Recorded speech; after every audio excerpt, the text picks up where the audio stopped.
हमारे नेता ने इस देश को 2-2 प्रधानमंत्री दिया। ये किसी को ताकत नहीं है, कोई ऐसा देश में शख्स नहीं है जिसने 2-2 प्रधानमंत्री बनाया हो। 2 सीट जीत कर गए थे नीतीश कुमार और 17 सीट लेके चले आए।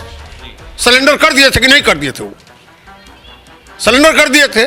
तो सिलेंडर करने वाले लोग हैं, तो वो क्या बोलेंगे सम्राट चौधरी को? औकात पता चल जाएगा आने वाला समय में कि कौन कितना सीट जीतता है। नेतृत्व हमारा इतना मजबूत है कि गठबंधन में सीट शेयरिंग कोई समस्या नहीं होगी। कि जिस तरीके से 24 लोकसभा चुनाव आ रहा है, अब इसको लेकर कई सारे सवाल उठने लगे। कहा यह जा रहा है कि इंडिया गठबंधन में, महागठबंधन में कुछ भी ठीक नहीं चल रहा है। हमारे साथ बात करने के लिए राजद विधायक दिनारा से विजय कुमार मंडल हैं, जुड़ेंगे, बात करेंगे। विजय जी, इन दिनों काफी ज्यादा सवाल उठ रहे हैं। जो बिहार में महागठबंधन के लोग हैं वो लोग सवाल उठा रहे हैं। ऐसे में रामबल्ली सिंह यादव हैं, माले के विधायक हैं, वो कह रहे हैं कि जिस तरीके से जदयू के द्वारा 17 सीट मांगी जा रही है, कहीं ना कहीं उनका हक 17 सीटों पर नहीं बनता है।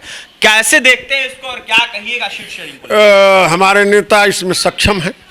हमारा नेतृत्व तो इतना मजबूत है कि सारे समस्या का हल कर देगा और उचित निर्णय करेगा।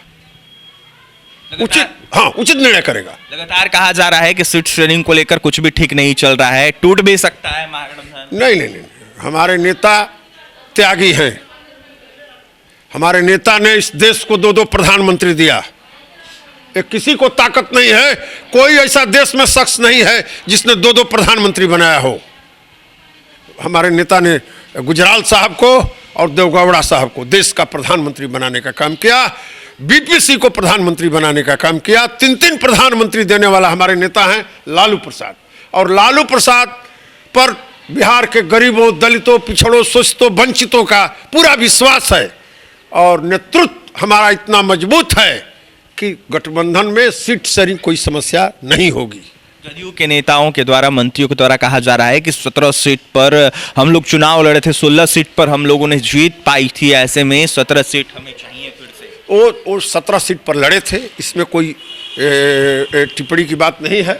वो लड़े थे, लेकिन आज कांग्रेस भी है, राजद भी है, वाम दल भी है, और नीतीश जी और तेजस्वी यादव, लालू जी बैठ करके इस सारे समस्या का हल करेंगे और उचित निर्णय करेंगे। और हमको पूरा विश्वास है कि ये लोग जो निर्णय करेंगे वो सबको मान्य होगा। ऑल इज वेल है, सब ठीक है। लेकिन अब जाकर सम्राट चौधरी ने बीते दिनों एक बयान दिया है, जहां पर उन्होंने कहा है कि जिस तरीके से नीतीश कुमार गए थे, संयोजक बनने के लिए गए थे, प्रधानमंत्री का उम्मीदवार बनने के लिए गए थे, लेकिन उनको कुछ नहीं मिला, खाली हाथ डोलाते ऐसे ही बस रह गए हैं। नीतीश कुमार को कुछ कोई बोलने नहीं दे रहा है, न उनका हक दिया जा रहा है।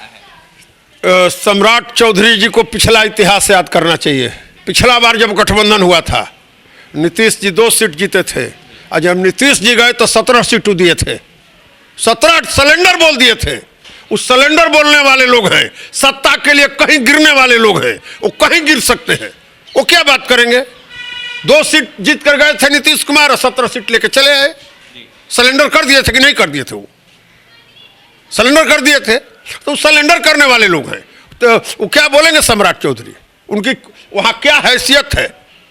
वहाँ पर उनकी हैसियत क्या है? 40 में 40 सीट जीतने का बिहार में दावा किया जा रहा है। कहाँ कर रहे हैं दावा?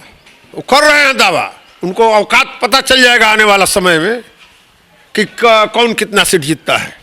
देखिए, औकात पता चल जाएगा कौन कितना सीट जीतता है। ऐसे में नीतीश कुमार 2 सीट पर गए थे और 17 सीट लेके आ गए थे। ऐसे में बीजेपी वाले सरेंडर करना ही सिर्फ जानते हैं। विजय कुमार मंडल दिनारा विधायक थे, सीट शेयरिंग को लेकर यह साफ कहते हुए नजर आ रहे थे कि हमारे ही नेता थे जिन्होंने देश का प्रधानमंत्री बनाने का काम किया। हमारे ही नेता थे, कहीं ना कहीं देश को आगे बढ़ाने का काम किया। और कहीं ना कहीं देखा जाए तो सीट शेयरिंग को लेकर जिस तरीके से पेच अटकाने की, अटकने की बात हो रही है, कुछ भी इसमें नहीं होगा। सब कुछ ऑल इज वेल है। हमारे नेता बैठेंगे और सब कुछ कहीं ना कहीं तय कर लेंगे। और भी तमाम खबरों के लिए NBC 24 के साथ बन रहे हैं। पटना से सहयोगी अमित के साथ अभिषेक।